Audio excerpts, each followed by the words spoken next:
हैं ज्ञान बिंदु एकेडमी के डायरेक्टर रोशन आनंद के भाई प्रिंस यादव की नेपाल में संदिग्ध परिस्थितियों में मौत हो गई। उनका शव नेपाल के विराटनगर के एक होटल से बरामद किया गया है।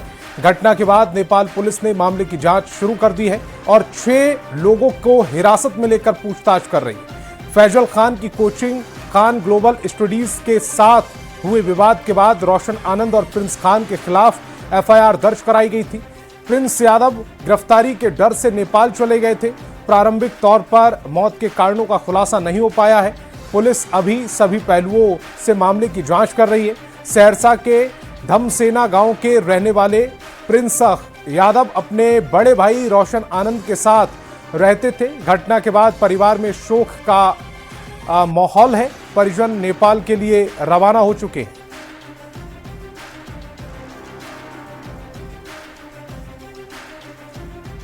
तो ज्ञान बिंदु एकेडमी के डायरेक्टर रोशन आनंद के भाई प्रिंस यादव की नेपाल में संदिग्ध परिस्थितियों में मौत हो गई है।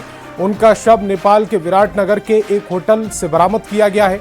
घटना के बाद नेपाल पुलिस ने मामले की जांच शुरू की है और 6 लोगों को हिरासत में लेकर पूछताछ की जा रही है। फैजल खान की कोचिंग खान ग्लोबल स्टडीज के साथ हुए विवाद के बाद रोशन आनंद और प्रिंस खान के खिलाफ एफआईआर दर्ज कराई गई थी। प्रिंस यादव गिरफ्तारी के डर से नेपाल चले गए थे। प्रारंभिक तौर पर मौत के कारणों का अभी तक खुलासा नहीं हो पाया है। पुलिस सभी पहलुओं की जांच कर रही है। सहरसा के धमसेना गांव के रहने वाले प्रिंस यादव अपने बड़े भाई रोशन आनंद के साथ रहते थे। घटना के बाद परिवार में शोक की लहर है। परिजन नेपाल के लिए रवाना हो चुके हैं। और इधर प्रिंस यादव की मौत की खबर जैसे ही सोशल मीडिया के माध्यम से उनके सहरसा स्थित धमसेना गांव पहुंची और परिवार तक पहुंची है, पूरे इलाके में शोक की लहर दौड़ गई। परिजन के सदस्यों, परिवार के सदस्यों का रो रो कर बुरा हाल है। गांव के लोग भी इस घटना से स्तब्ध हैं। मृतक के परिजन और गांव के कई लोग नेपाल के लिए रवाना हो चुके हैं। फिलहाल मौत के कारणों का अब तक खुलासा नहीं हो पाया है। परिजनों के नेपाल पहुंचने और पुलिस जांच पूरी होने के बाद ही ये साफ हो पाएगा कि प्रिंस यादव की मौत किन परिस्थितियों में हुई, किन कारणों से हुई। पुलिस मामले की हर पहलू की जांच कर रही है। 5 आदमी है जिसको नेपाल पुलिस गिरफ्तार कर चुकी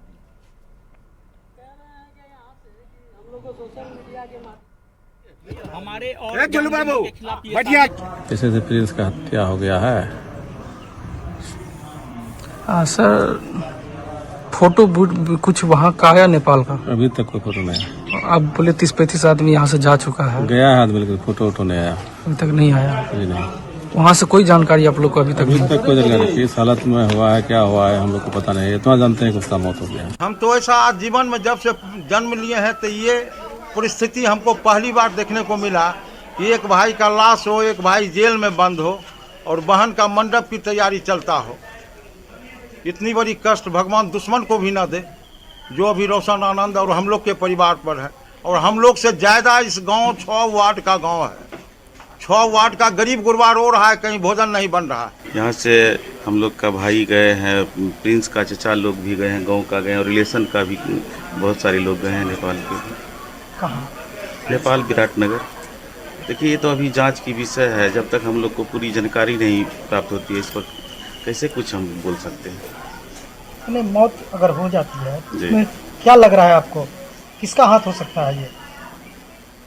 ये तो जांच की विषय है। साजिश अभी किसी पर करना, अभी 5 जो धराए हैं साथ में, उसकी जांच की पुष्टि आने दीजिए। इसके बाद जो है पोस्टमार्टम रिपोर्ट है, वहाँ पर होटल में किस तरह से किया गया, सीसी कैमरा फुटेज से भी इसका निकाला जाएगा।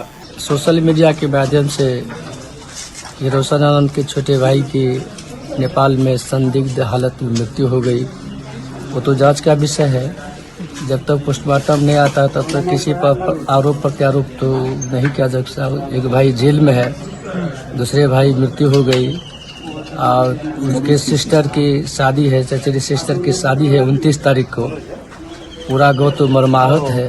वे नेपाल गए थे, ये खान सर की कोचिंग की वजह से उसके एफआईआर दर्ज था, नाम एफआईआर दर्ज था। इस वजह से वो उन्होंने नेपाल गए। नेपाल के में जाने के बाद संदिग्ध अवस्था में उसकी मौत पाई गई।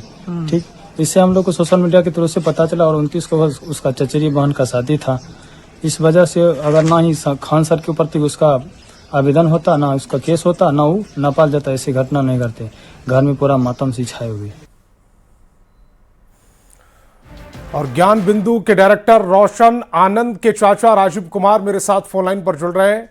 राजीव कुमार जी, आपको सबसे पहले ये खबर कैसे मिली, किसके जरिए मिली कि प्रिंस यादव की मौत हो गई है? सर, सोशल मीडिया के माध्यम से हमको खबर मिली प्रिंस की हत्या हो गई है नेपाल के किसी होटल में। वहां के किसी स्टाफ ने आपसे कांटेक्ट नहीं किया? नेपाल की पुलिस ने आपसे कोई कांटेक्ट नहीं किया? जी नहीं, अभी तक किसी से कोई कांटेक्ट नहीं है। आपको किसी पर शक? सर अभी हम लोग क्या कर सकते हैं, ये तो पुलिस प्रशासन की, सरकार की है, जांच के विषय है। लेकिन वही जब से ये हो गया है, फैजल खान के कोचिंग पर गोली चला, उसके बाद FIR हो गया, तब से ये फरार चल रहा था। इसी के बाद ये नेपाल चल गया था। नेपाल में ये तब हम लोग को आज अचानक ये मालूम हुआ कि हत्या हो गया है। आपकी इनसे आखिरी बात कब हुई थी, और जब बात हुई थी तो क्या बात हुई थी? उन्होंने कोई थ्रेट, कोई नुकसान पहुंचाने की नियत संबंधित कोई जानकारी आपको दी थी? नहीं, मेरे बड़े भैया, उनके पापा जो है प्रिंस के, उनसे कल बातचीत हुई थी। कहीं कोई बात नहीं था, कोई उसके घबराहट नहीं था, बिल्कुल वेल थे, स्वस्थ थे, अच्छा से बात किए थे। हाल चाल जाने थे, क्या हाल चाल है गांव का, आप लोग का कैसे हैं? वो भी बोले हम भी ठीक है, ठीक ठाक है, कोई दिक्कत नहीं है, अच्छे से हैं। बिहार पुलिस से आपको कोई सूचना मिली अभी तक? जी नहीं, बिहार पुलिस की तरफ से कोई सूचना हम लोग को अभी तक नहीं मिली है। बिहार पुलिस से कोई भी सूचना नहीं मिली है। आगे की प्रोसेस क्या है? क्या वहां पर पोस्टमार्टम कराया जाएगा या बिहार में आकर पोस्टमार्टम होगा? इसकी जानकारी आप तक है कोई? ये मालूम पड़ रहा है कि वहीं नेपाल में ही पोस्टमार्टम किया जाएगा उसका। आपके परिवार से कौन कौन वहां पर पहुंचा हुआ है अभी? मेरे परिवार से मेरे भाई लोग, छोटे भाई लोग, फिर समाज के लोग, रिलेशन के लोग भी गए हैं। गए हैं वहाँ, यहाँ से आदमी गए हैं, अपने सब रिलेशन के लोग, छोटे भाई सब गए हैं। आपने पुलिस से कांटेक्ट करने की कोशिश की? आपने बताया कि इस तरह की घटना हो चुकी है, प्रिंस यादव इस दुनिया में नहीं है, उनके साथ इस तरह का उनकी हत्या कर दी गई या आत्महत्या है, ये तो पुलिस जांच कर रही है। ये जानकारी अभी तक पुलिस को आपने दी? जी नहीं, ये जानकारी हम लोग अपने स्तर से नहीं दी है प्रशासन पुलिस को। अब आगे आप क्या सोच रहे हैं? आगे सर हम लोग यही चाहेंगे कि इसका निष्पक्ष जांच किया जाए और जो दोषी है उसको करीब से करीब सजा दी जाए, उसको फांसी दिया जाए। सर हम लोग सही जांच की मांग करते हैं, CBI जांच की मांग करते हैं इसकी। ये जो प्रिंस यादव थे, बताया जा रहा है कि रोशन आनंद के साथ जो ज्ञान बिंदु के डायरेक्टर हैं उनके साथ वहां पर रहा करते थे, और फैजल खान कोचिंग पर जो हमला हुआ था उसमें इनका भी नाम था।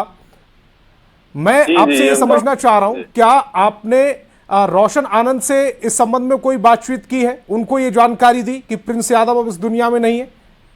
जी नहीं, रोशन आनंद से हम लोग को कोई संपर्क है, तो वो तो जेल में है सर ना, तो संपर्क नहीं हो पा रहा है ना रोशन आनंद से, हम लोग कैसे उसको जानकारी देंगे?